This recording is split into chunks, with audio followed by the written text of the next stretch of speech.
Hello नमस्ते we love we the मेरा guys and welcome back to PMSN channel. आज हम लोग बात करने वाले हैं एक ऐसे हॉरर मूवी के बारे में जो कि बेस्ड है रियल मिथ के ऊपर, और ये मूवी थोड़ी सी एनाबेल से भी कनेक्टेड है, तो ये कुछ हद तक सच भी हो सकता है। एंड इस मूवी का नाम है the curse of La llorona। चलो देर किस बात की, फोन को लेकर किसी एक जगह पे बैठ जाओ और वीडियो को स्टार्ट करते हैं एक छोटे से इंट्रो के साथ।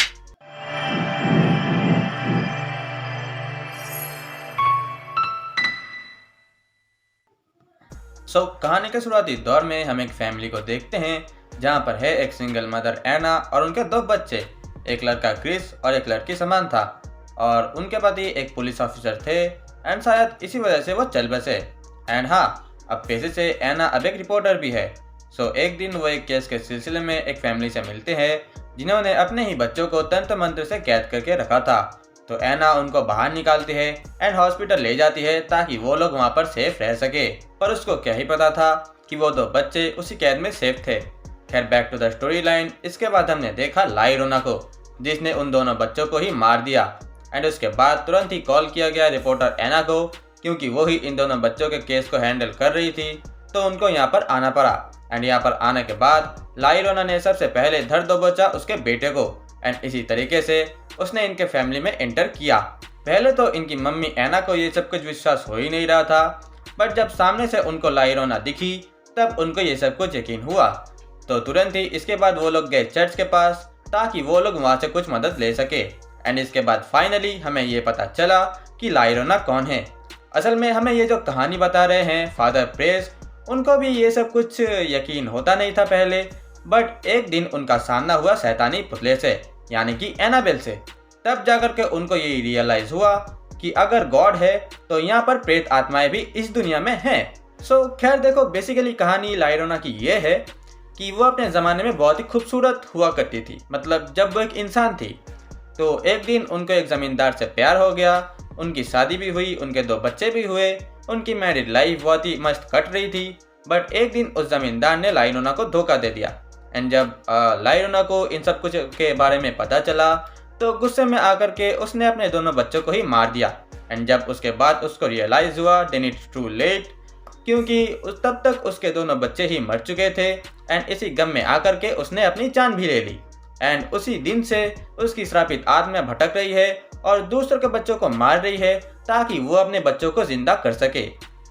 अब आते हैं हमारे रियल टाइमलाइन पर, जहाँ पर फादर प्रेस ने एना की मदद करने से मना कर दिया, बट उन्होंने एक तांत्रिक का पता बताया जो कि इन सब के मामले में बहुत ही माहिर है। तो अब ये लोग मिलकर ला llorona को भगाने की कोशिश करते हैं, पर उसका कोई फायदा नहीं होता, क्योंकि बात और भी बिगड़ने लगती है। ला llorona ने एना की बेटी को ऑलमोस्ट मानो लगभग मार ही दिया था, but at last La llorona को फायर ट्री के मदद से एना ने मार दिया, क्योंकि कहा जाता है कि जब ला llorona अपने दोनों बच्चों को मार रही थी तब फायर ट्रीज एक लौते पेड़ थे जिन्होंने ये सब कुछ होते हुए देखा था। इसीलिए ला llorona फायर ट्रीज के सामने कुछ भी नहीं कर सकती। एंड इसी के साथ इस मूवी को एंड किया जाता है। देखो, आई लाइक द वे जिस तरीके से इन्होंने इस मूवी को सिंपल से सिंपल रखने की कोशिश की है। उतना ज़्यादा ताम झाम वगैरह नहीं किया है। एंड VFX का भी शायद यहाँ पर कुछ ज़्यादा यूज़ नहीं हुआ है। एंड मेरी मान तो ला llorona जो कि यहाँ पर वो श्रापित आत्मा थी, उनके ऊपर तो भाई कुछ खर्चा भी नहीं हुआ होगा, क्योंकि जब भी तुम उनको देखोगे या तो वो टेलीपोर्ट हो जाएंगी या तो वो अपना काम किसी और से करवा लेंगी। एंड हाँ, इसकी जो स्टोरी लाइन थी, इसके जो स्कैरी मोमेंट्स थे, वो भी काफ़ी हद तक सही थे। ला llorona की first entry date was great. And उसके बाद जिस तरीके से उन्होंने अपनी जगह इस मूवी में बनाई वो भी बहुत ही अच्छी थी। सबसे पहले उन्होंने एना के बेटे को पकड़ा एंड उसके बाद उसकी बेटी को, एंड फिर धीरे धीरे वो डर का माहौल शुरू हुआ। एंड अगर बात करें तो इसके स्कैरी मूवमेंट्स की, तो ऑनेस्टली हाँ, ये डरावना था। एंड इसी वजह से मैं अपने फ़ोन से डिस्टेंस बना कर रख रहा था। ऐसे मूवी में देख रहा था, ऐसे कि भाई एकदम मुँह पर ना आ जाए। एग्जाम्पल के तौर पर तुम वो वाला सीन ले सकते हो जहाँ पर ला llorona ने सबसे पहले एना की बेटी को पकड़ा था। एंड यहाँ पर तो और चीज़ें हैं जो कि पर्सनली मैं ऐड करना चाहूँगा। सबसे पहले तो इन्होंने प्रॉप्स का इस्तेमाल बहुत ही ज़्यादा किया है यहाँ पर, दरवाज़ों का, मिरर्स का, एंड उसके बाद पानी का। खैर, पानी का तो कहानी को मैच करने के लिए रखा होगा, बट यहाँ पर प्रॉप्स का इस्तेमाल बहुत ही साफ और अच्छे से किया गया है। जिस तरीके से हर बार ला llorona को मिरर में दिखाया जा रहा था और वो मिरर टूट रहा था, वो देखने में बहुत ही मज़ा आ रहा था मेरे भाई। एंड आई थिंक कि इन्होंने मूवी के पहले हाफ में बहुत ही ज़्यादा जोर दिया है, क्योंकि वो यूनिक कैमरा एंगल से मूवी देखने में बहुत ही मज़ा आ रहा था। एंड जब ला llorona सबसे पहले हॉस्पिटल में वो उन दोनों बच्चों को शिकार करती है, वो यूनिक कैमरा एंगल्स एंड वो लाइटिंग्स, भाई बहुत ही ज़्यादा मज़ा आ रहा था वो सीन देखने में।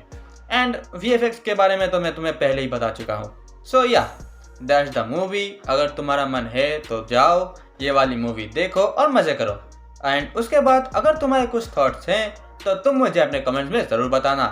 एंड लाइक शेयर सब्सक्राइब वगैरह तुम अपने हिसाब से कर देना। तो मैं चलता हूँ, मैं तुमसे फिर मिलूंगा किसी नए वीडियो किसी नए टॉपिक के साथ। तब तक के लिए अलविदा।